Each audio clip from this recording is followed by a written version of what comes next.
L'avertisseur de portière arrière se déclenche dans certaines conditions pour indiquer la présence possible d'un objet sur l'un des sièges arrière.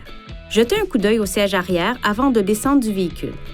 L'avertisseur de portière arrière ne détecte pas directement la présence d'objets sur les sièges arrière.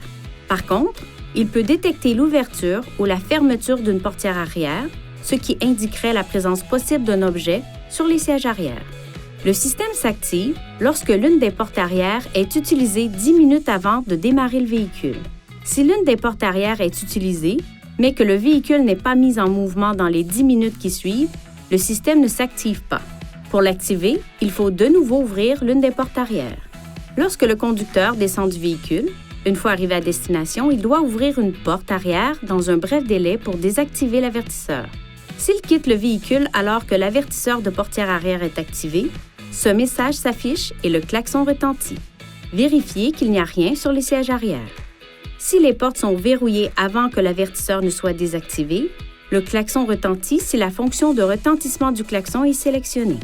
Vous pouvez utiliser les commandes au volant pour désactiver l'avertisseur de portière arrière pour le reste du voyage en cours. Sélectionnez « Désactiver l'avertisseur » pour désactiver l'avertisseur. À l'aide des commandes au volant, sélectionnez « Rejeter le message » pour effacer l'avertissement. Si cette option n'est pas sélectionnée, ce message disparaît au bout d'un moment.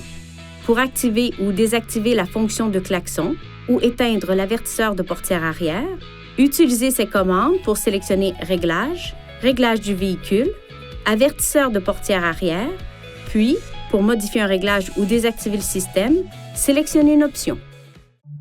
Veuillez consulter le manuel du conducteur pour obtenir des renseignements importants concernant la sécurité et les limites du système, et pour en savoir davantage au sujet de son utilisation et de ses caractéristiques.